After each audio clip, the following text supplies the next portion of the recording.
Le Seigneur sut que les pharisiens avaient appris qu'il faisait et baptisait plus de disciples que Jean.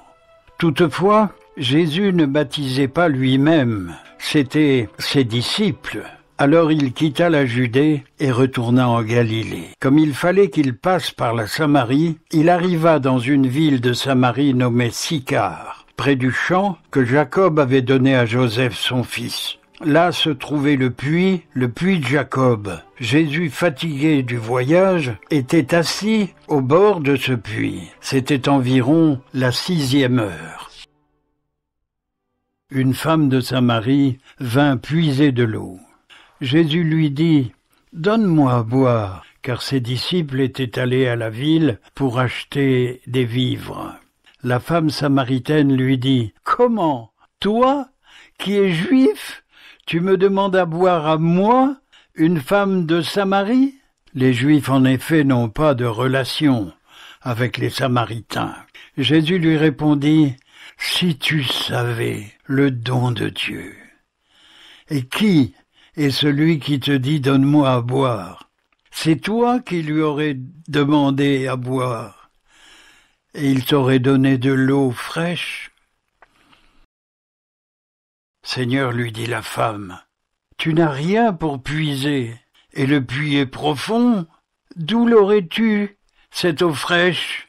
Es-tu plus grand que notre père Jacob, qui nous a donné ce puits, et qui en a bu lui-même, ainsi que ses fils et ses troupeaux?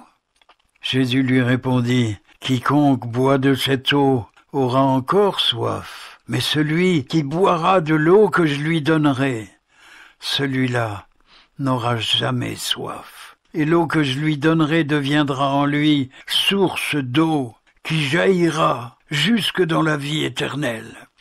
La femme lui dit, Seigneur, donne-moi de cette eau, afin que je n'ai plus soif et que je ne vienne plus puiser ici.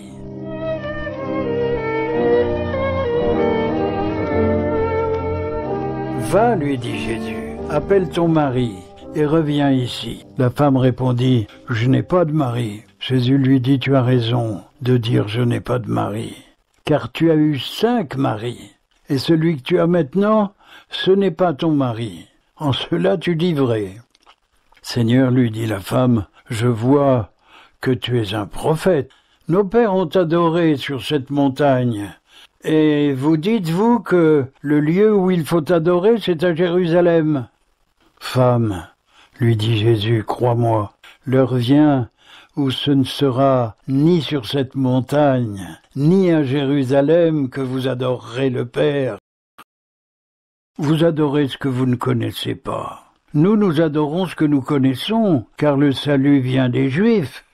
Mais l'heure vient, et elle est déjà venue, où les vrais adorateurs adoreront le Père en esprit et en vérité. Car ce sont là les adorateurs que le Père demande. Dieu est esprit, et il faut que ceux qui l'adorent en esprit et en vérité.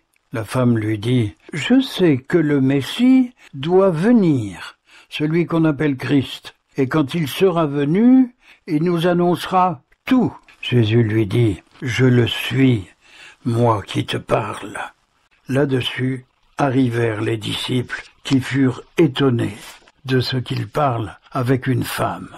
Toutefois, aucun n'ose dire « Que demandes-tu » ou « De quoi parles-tu avec elle ?» Alors la femme, ayant laissé là sa cruche, s'en alla dans la ville et dit aux gens, « Venez voir, un homme qui m'a dit tout ce que j'ai fait. Ne serait-ce pas le Christ ?» Ils sortirent de la ville et ils vinrent vers lui. Pendant ce temps, les disciples le pressaient de manger, disant, « Rabbi, mange !» Mais il leur dit, « J'ai une nourriture que vous ne connaissez pas. »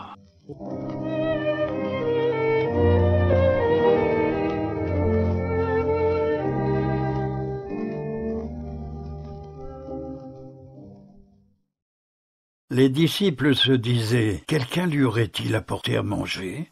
Jésus leur dit, « Ma nourriture, c'est de faire la volonté de celui qui m'a envoyé et d'accomplir son œuvre. Ne dites-vous pas, il y a encore 4 mois jusqu'à la moisson?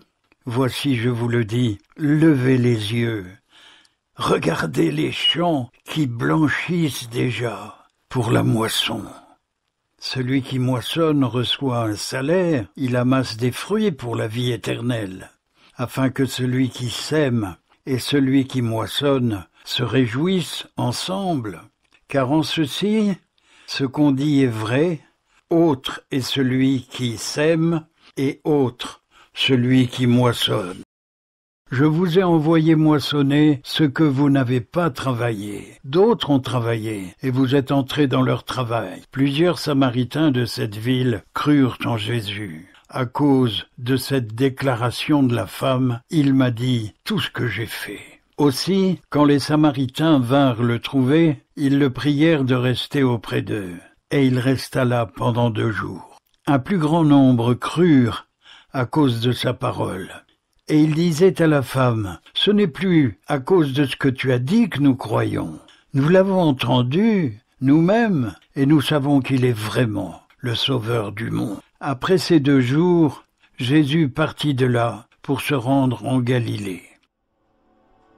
Il avait déclaré lui-même qu'un prophète n'est pas honoré dans sa propre patrie. Lorsqu'il arriva en Galilée, il fut bien reçu des Galiléens, qui avaient vu tout ce qu'il avait fait à Jérusalem pendant la fête, car eux aussi étaient allés à la fête. Il retourna donc à Cana, en Galilée, où il avait changé l'eau en vin. Il y avait à Capharnaüm un officier du roi dont le fils était malade. Ayant appris que Jésus était venu de Judée en Galilée, il alla vers lui, il le pria de descendre et de guérir son fils qui était tout près de mourir. Jésus lui dit, « Si vous ne voyez pas des miracles et des prodiges, vous ne croyez pas. » L'officier du roi lui dit, « Seigneur, descends avant que mon enfant meure. » « Va, lui dit Jésus, ton fils vit. » Et cet homme crut à la parole que Jésus lui avait dite, et il s'en alla. Comme déjà il descendait, ses serviteurs venant à sa rencontre, lui apportèrent cette nouvelle, « Ton enfant est vivant. » Il leur demanda à quelle heure il s'était trouvé mieux, et ils lui dirent, « Hier, à la 7e heure, la fièvre l'a quitté. » Le père reconnut que c'était à cette heure-là que Jésus lui avait dit « Ton fils vit ». Et il crut, lui et toute sa maison. Jésus fit encore ce second miracle lorsqu'il fut venu de Judée en Galilée.